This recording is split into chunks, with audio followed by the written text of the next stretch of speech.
Okay. Welcome, everybody. So thank you all for coming. I know most of you are just here. Maybe you want participation points or you liked me or something. But for those of you who are here for the poems, especially, that's amazing. I love it. It is indeed my last day here on campus. So I'm very sad, but I'm gonna get through because I already cried at a reading this week. I don't need to cry at another. So we are going to start with 3 fantastic writers, and then I will finish us up by reading from the book. We probably will be okay by you guys have got stuff to do. Everyone's so yeah, we will start, and we will do. We're going to Ashlynn, Veronica, and Sabrina read. Did I do Ashlynn, Veronica, Sabrina? Was that the order I told you? Yeah. Yes. I'm fine with whatever. Okay, I'm gonna do that order. I know Sabrina needs to be last. That's as much as I know. Okay, so they're gonna read a little bit. And all 3 of these wonderful ladies have got a piece in this little book, honey, hold up for a prop. The Postcard Anthology is out now. This is the publication that is by school. Those of you who are in my creative writing class have heard of it already. It's that thing that some people submitted to, right? So yeah, their pieces are in there. Those are free. The little craft notebooks are also free if you need your own notebook. So yeah, definitely when you go over to talk to my husband, feel free to grab one of those little guys. So I'm gonna start with Ashlynn. Ashlynn Hale is a fantastic writer, and she has like completely blown me away. This is my first semester with her. So unlike many of you, I've only had her for 1 semester, and she is floored me with her writing ability. If I find out that she stops writing at any point, I will be returning to Colorado, and with a big lecture ready. She has written fiction, poetry, and nonfiction for me. She's also been a wonderful literary citizen and a kind student. And yeah, just a delight to have. All of your that goes for you. But yeah, Ashlynn, I'm going to bring you on up. Let's give her a lovely round of applause. Thank you. This is the Postcard Anthology. This is my picture, and this is my piece, Digestible. When I respond with a smile, I hope he doesn't notice my tooth decay.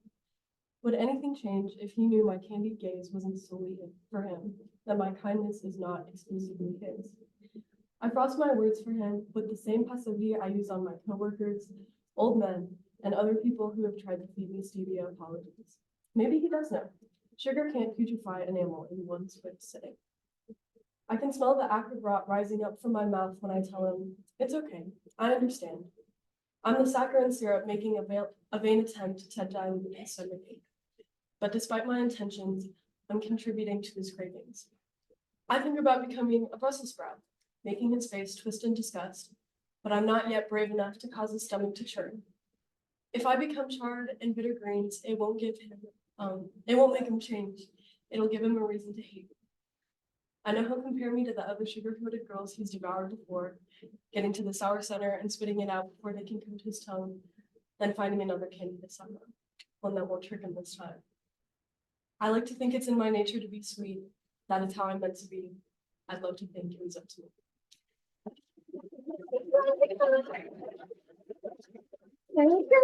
Oh my gosh. And I'm going to embarrass Sabrina a little bit now just to let you know. Sabrina wrote about the piece in her final portfolio.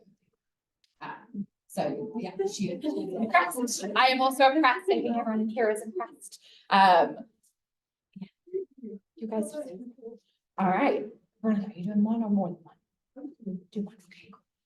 So Veronica is another wonderful, talented student of mine, Veronica Tapp, I should say. I've had Veronica for 3 semesters now, so she has stuck with me, which is really pretty cool. I think I would have gone out at least a semester ago. So Veronica is very multi-talented. All the things. Her math teacher is agreeing with me. She can do all the things. She's good at math. She's good at English.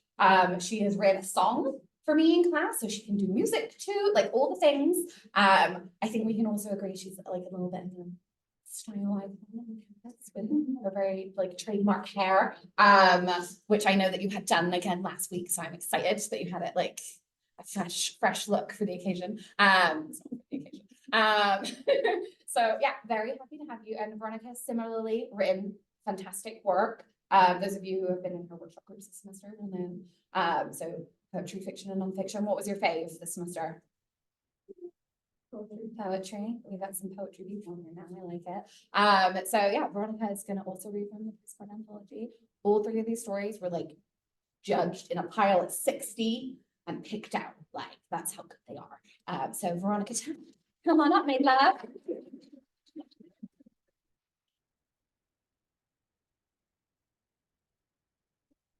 This is my prose piece, Drafts of a Suicide. In the honeymoon phase, I longed to know all there was to know about him. Despite my efforts, our encounters remained cordial, meaningless. He who orders peach tea, his demeanor matching his mousy face, a smile like jewelry designated for special occasions.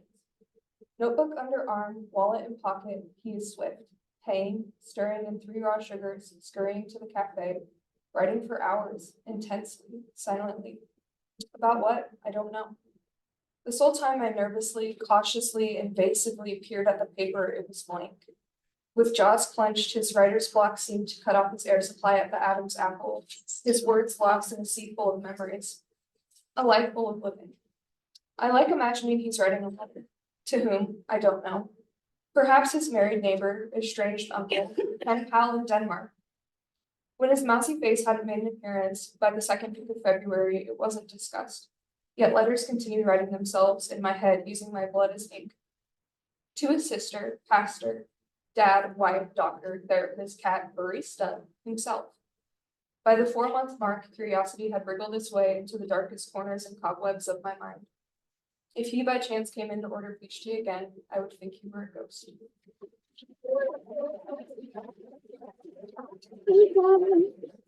Oh my gosh, you guys are doing so good. Wonderful. And I just like the luckiest touch. Okay, so last but certainly not least, we have Sabrina Moyes. Sabrina has been 2 semesters, but she's doing 2 this semester. So she's really getting like full fill of my teaching time. So Sabrina is just wonderful, a delight to have. She's written some beautiful stuff this semester, including some stuff that like you just don't see it coming. Do you know what I mean? Like sometimes you think you know a student and then you get like a little bit extra from their work, and I've been seeing a lot of that with Sabrina. So wonderful fiction, wonderful nonfiction. I'm especially excited about the nonfiction because I feel like that's one that you're going to come back to and keep adding more to. She wrote about her dad, an accident that he had, but I saw in her portfolio paper, things are already changing. The facts are shifting. You're finding out more as you do some more research with the family, right? The nature of nonfiction, very cool. And yeah, she's just wonderful, a delight to have always. And I've just realized, of course, Sarah is not here. So of course, if you are in our 1 or 2 class, you know that Sabrina and Sarah can never be in the same room at the same time for some reason. But so we have Sabrina here. Sarah, maybe she'll tune in later. I hope so. So I'm going to bring Sabrina up. She's also going to be really kind and introduce me at the end, which is very kind of her. Here we go. Okay, so this is a fiction piece I wrote called Dolly. I was just a little girl when I got my first doll. It was a Barbie, but I named her Dolly. One week she was an astronaut, the next she was a doctor. I loved to take off her clothes to change her outfits. I made her dance around my room, and I told her when she had to go to sleep. I told her when she had to be quiet so my parents didn't know I was up late playing with her. I loved her. I wanted to be her. One day, I took her to my cousin's house for a sleepover. I remember waking up in the middle of the night. He told me to be quiet so I don't wake anybody up, just like I told Dolly. He took off my clothes just like I did with Dolly. I think he thought that I was Dolly. He played with me a little differently than I played with Dolly, but I just thought that boys were weird. When I got home the next day, I played with Dolly, but I played with her in a new way, in a way that he played with me when he thought I was Dolly. I pulled out her hair and I pulled off her clothes. I threw her against the wall and on the floor, and then I left Dolly on the bed naked, just like he did to me when he thought I was Dolly.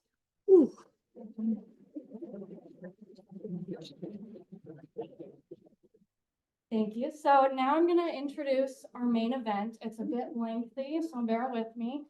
Shannon Wolf is a British-American writer and teacher living in New York. Her debut full-length poetry collection, Green Card Girl, is now available. You can buy a copy from her #1 supporter, Thornton. Let's see. She received a joint MA, MFA in poetry at McNeese State University and also has degrees from Lancaster University and the University of Chichester in the UK. Her work has been nominated for Best Microfiction, and her poetry, short fiction, and nonfiction have appeared or are forthcoming in Bending Genres, Heavy Feather Review, and The Forge, among others. Find her on social media at Shannon Wolf. Hello, Shannon Wolf. Yeah. I've had the honor of being in 3 of Shannon's classes since I started at ACC. And as I've gotten to know her, I learned that Shannon is a passionate and gifted writer, her words having the ability to captivate and inspire. As an educator, Shannon goes beyond the role of a teacher. She's a mentor who genuinely cares about the success and well-being of her students. Every class, she not only teaches us how to grow as writers and people, but she also shares spontaneous tidbits about Taylor Swift, her husband, and her life. Shannon's ability to blend learning with laughter makes every day in her class an awesome experience. This is her last semester. She'll be dearly missed. Please give her a warm welcome.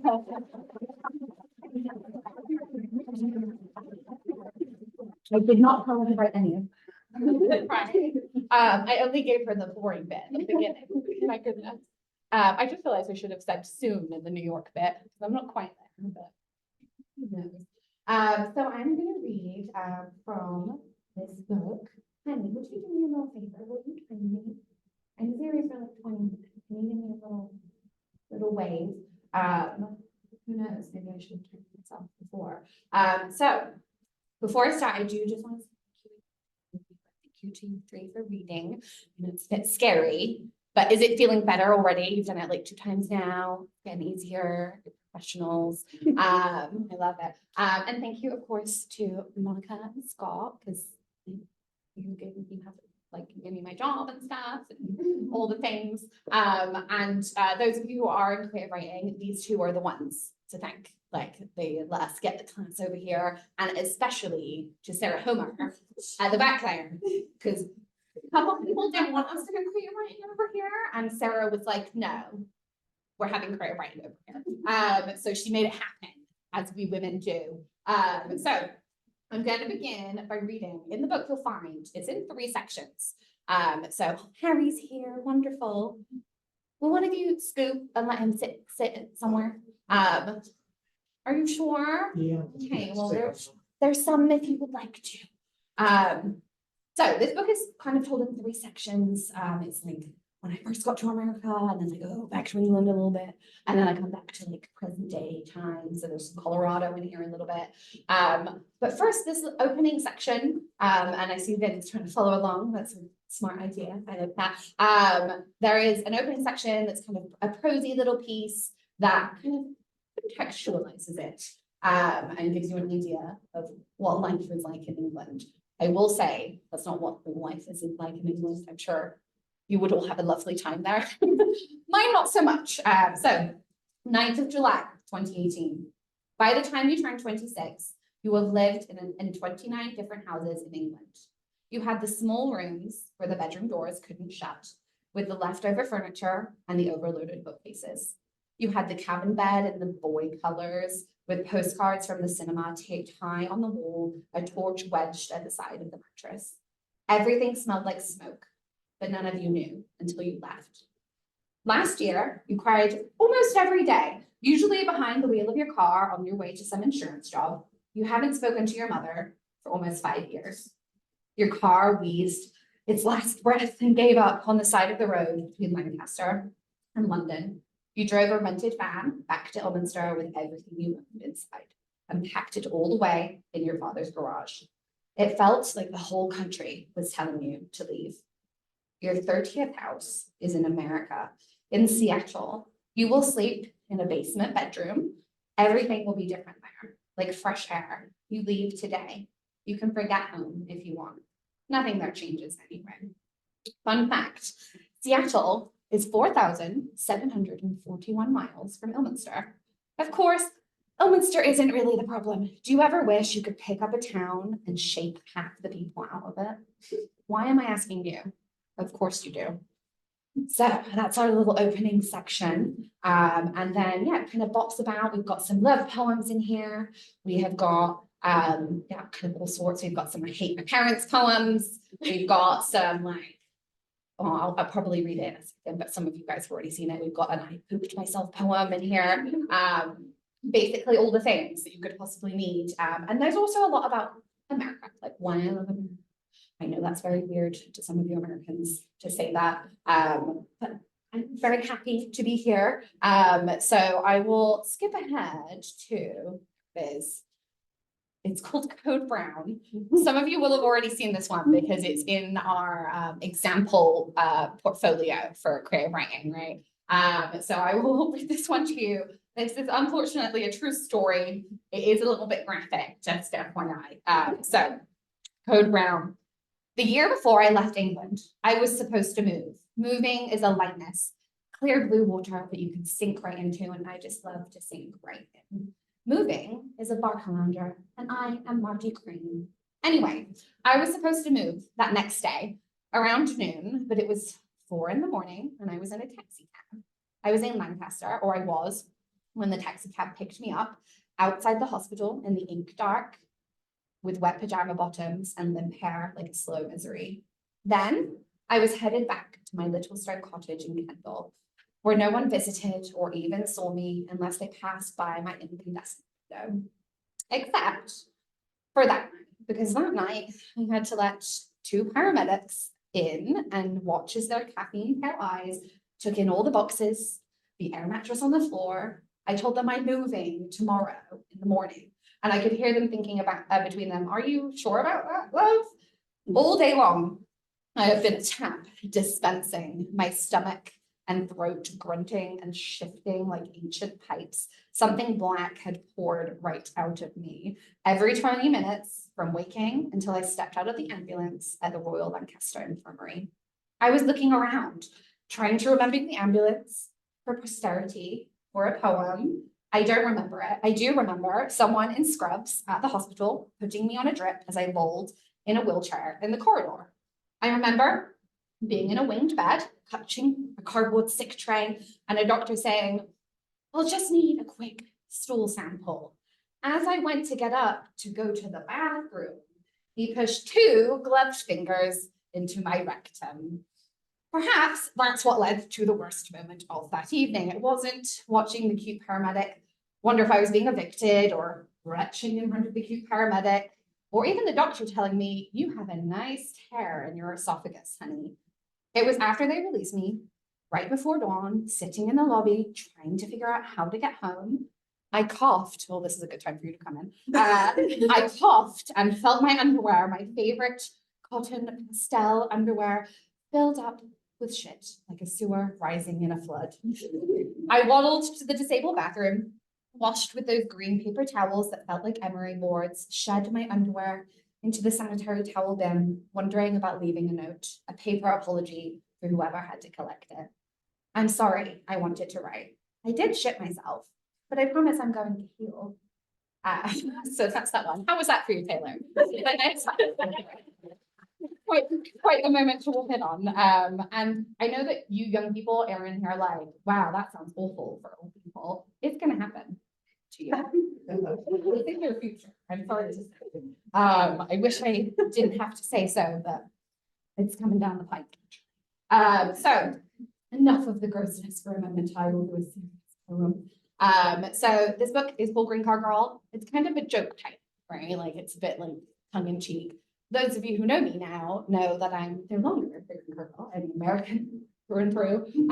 So it's been that long, and I hope that kind of gives you an indication of how long publishing takes. Like it's not simple, it's not quick and easy. It takes a while, and it can be a lot. As my husband will agree, like there's a lot of stuff behind the scenes. So if you are ever thinking about publishing any of your work, I hope some of you are, please feel free to email me anytime. I'm happy to help. If you want to figure out how to write a bio like Sabrina just read for me, you guys are lucky because you're good to go. You've got a published credit to put on there, right? But yeah, anytime, happy to help. If you want to know how to write a note to an editor as you submit something, here for you anytime. You guys, I think most of you have my website. It's hello.shanwolf.com. That's it. Email me whenever you need it. This email is going to vanish. So I just want to make sure you can get in touch. All right, I'm going to read the title poem of this collection. It's Green Card Girl. It's told in 3 sections. 1. To come to you, I navigated bitter winds, crossed oceans blind, told the old world I rescind. To be with you, I renounced my name, faced down suited men, left the birthing hips, never to return again. To sink into you, I sat in the waiting room, on hallowed ground, swore the oath and hoped to bloom. To be part of you, I perched with ankles tight, my life in a file, breath caught, sweating under the spotlight. To be alone with you, I swear down, I'd swim across this land, I'd give my body to this ancient ground. I pledge allegiance, no turning back now. 2, before I got here, and before you all got here, there was a whole world here, canvassing the land from mountain ledge to chiseled valley. And now, I stand here and ask to stay, and ask to stay, and ask to stay. Some do not get to ask the question, do not get to hear an answer, do not get to untie the bouquet. For that, I have a problem. The bouquet from its brown paper, cut the stems and sink them in water. Some are left in the waiting room, in the waiting room, in the waiting room. And there I am on a university campus, clutching a $40 textbook that I will only read 10 pages of, toting keys to a car that became mine simply because I fell in love. There I am, not waiting, but being introduced by my professor at readings as our very own green card girl. Before I stood here, before you stood here, was there just masses of swampland? Did people find the camellia in the mud and pin it to their lapel? In Sedona, I once stood at the foot of cliff faces and watched another white British woman tell me how ancient civilizations lived, how they built their homes out of the rock, how they grew crops and washed and washed and washed. She held a yellow legal pad in 2 fumbling hands and struggled to read her own handwriting as she recited the history. She did not know it like the back of her body, like the body of the land. I rescinded the old world. I renounced my name. I left the birthing hips, never to return again.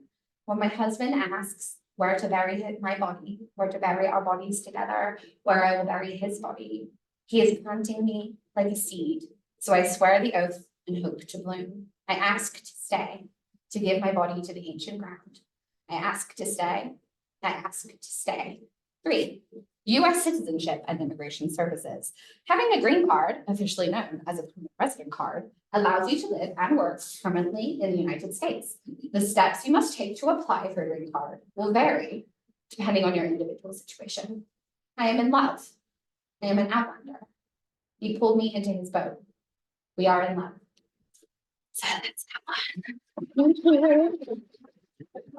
Have a little thing. How are we doing for time over there? Cool, okay, we're halfway through. If you're like, okay, do we want an I hate my parents poem, a love poem? What do we, what's the vibe? I can do more than one, obviously. Monica, what do you fancy? Both? Is anyone in here? Scott, yes. They're tricky. They are. That's tricky there. So let me see. And if you have the collection, you want to have it, it's just fun. So maybe I would read. There's so many about purple people. I know I'll read. You guys, I'm gonna read a high bun. Some of you have heard this one already. I love this one, so it's a personal fave. So I'm also slightly reading this for the edge. See why in a second. So a high bun is what, you guys? And lots. There we go. I've taught them well. So yeah, for those of you who are not in my class, it's a prose block followed by a haiku. It might be a series of that. But yeah, it's kind of like the haiku offsets or does something to extend or develop the prose block. So we'll have a little read of this one. So this one is called Tale as Old as Time. In this one, the princess is not locked away in a tower or a dungeon. not locked in at all, but perhaps is 3 hours by car away in a dorm room, or 8 hours away by plane in a 2-bedroom apartment with a man that the beast has only met once. Across the land, the beast still wields his grip, like a monarchy unyielding, even as it dies out. The beast calls the princess, and if she does not pick up, the beast brandishes his anger like a gauntlet around her bared throat. When the princess does pick up, she speaks too much, or too loudly, or about something the beast knows nothing about. And so, as if it were foretold, the beast wounds her, snide and unrelenting, until she is silent, until she picks up, but barely speaks, until she stops answering at all and tells tales about other dragons she must fight, other kingdoms she must traverse. After years of curses and broken blood oaths, when she has shorn her hair and abandoned her silks and satins, the princess tells the beast that his reign is over. He cannot call anymore. He has been slain by her beating, unquiet heart. The beast roars, like her voice will destroy him. The princess is disgusting. The princess will regret it. The princess will change her mind when she hears what the kingdom thinks of her. She does not cry. She does not run. She does not lay her new armor down. The townspeople warn, girl, he is the only beast you'll ever have. You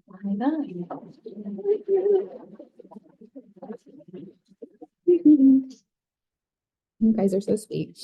My goodness. Okay. That's an angry bad poem. I can do a lot of poems. Is there one that you would want me to embarrass him? Or should I embarrass him? No. Should I embarrass him with the most embarrassing one there is? He already knows what I'm going to read. I've told you guys about this poem and I told you that I would read it, so I guess I'm going to read it. This poem is a little bit spicy. I actually read this poem for the first time at a reading at our other campus, and I was like, oh, can I read this? It's got a tiny little curse word in it. I'm not sure. And then our other professor, Ginny Trucker, got up and read a poem about zombies that had the F word in it like 100 times. And I was like, okay, cool, I think I'm okay. So that's that one. This one is, as are many of these poems about my husband, for my husband. You'll also see in the opening pages, this whole book is for my husband. He kind of made the whole thing possible, I would say. So this is ode to my husband's ass.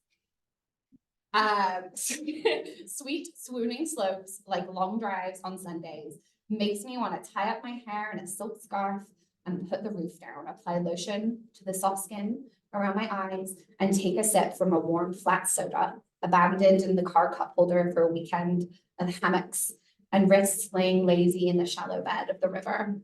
When I was 11 or 12, we would paddle shin deep in the stream that bisected Water Lake Road. The others would grow tired, climb back up to the footpath, and I would remain trespassing into the dark hollow where the tepid light could not pervade the thicket of trees, and I could see myself in the water, big green eyes and cracked elbows. Now you look back at me, your fingers dipped in the pages of a book, your mind somewhere else. My hand smooths a path from the small of your back to the gully of your thighs. It feels like summer, I say. I want to swim. All right, let's hear my husband. So I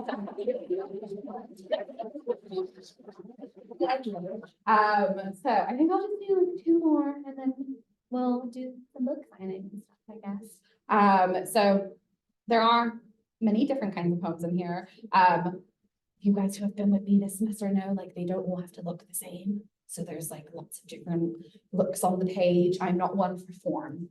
So those of you who really love form, I think that's amazing. It doesn't come naturally to me, I would say. I do a lot of kind of forcing it, I would say. Now, important stuff. Hello, my birthdays, come in. Who has a favorite takeout here? What's our favorite takeout? Anyone? Who's like a Taco Bell? Yeah, really Taco Bell. What else? Come on, don't be shy. Ash, what do you got? Oh, I was just waiting. Yeah, that's the one. We had to talk about Taco Bell at my reading on Friday, sorry. Yeah, that seems to be a favorite. Is anyone here with me? I know this is an unpopular opinion. Does anyone like Domino's here? Thank you, Ben. That's really affirming. We do get Domino's a lot downstairs. Thank you to Karen, who is maybe the best person in the world.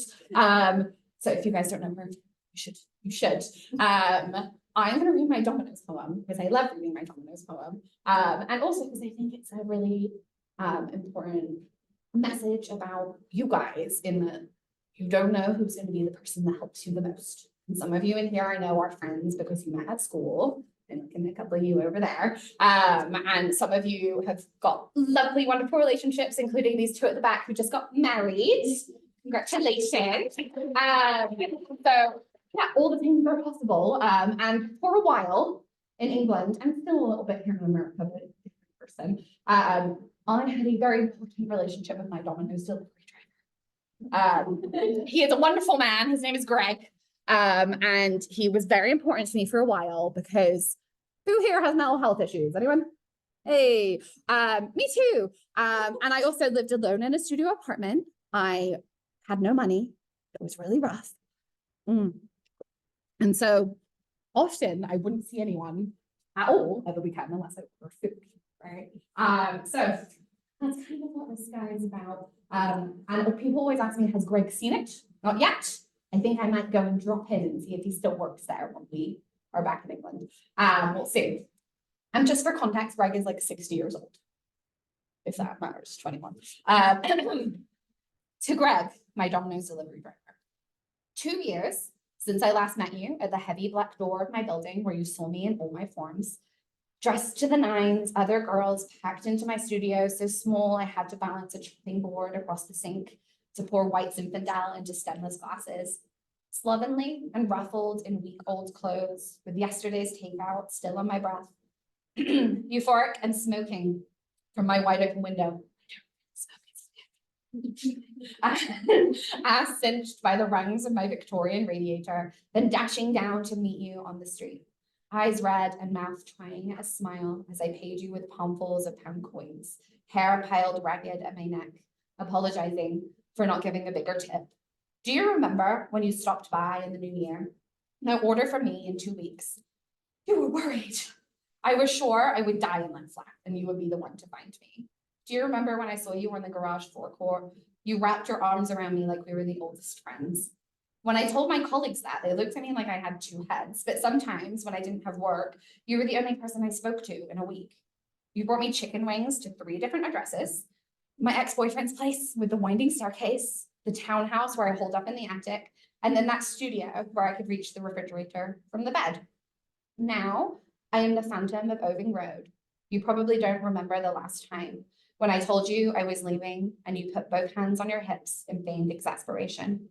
I miss your laughing eyes, their creases and their lines, the way you knocked on my door, the sloop of your day-long shoulders. Yes, I was the hungriest girl in England, and your pizza boxes piled waist high up under my electric meter. When I let the power run out, I'd wait for you in the dark.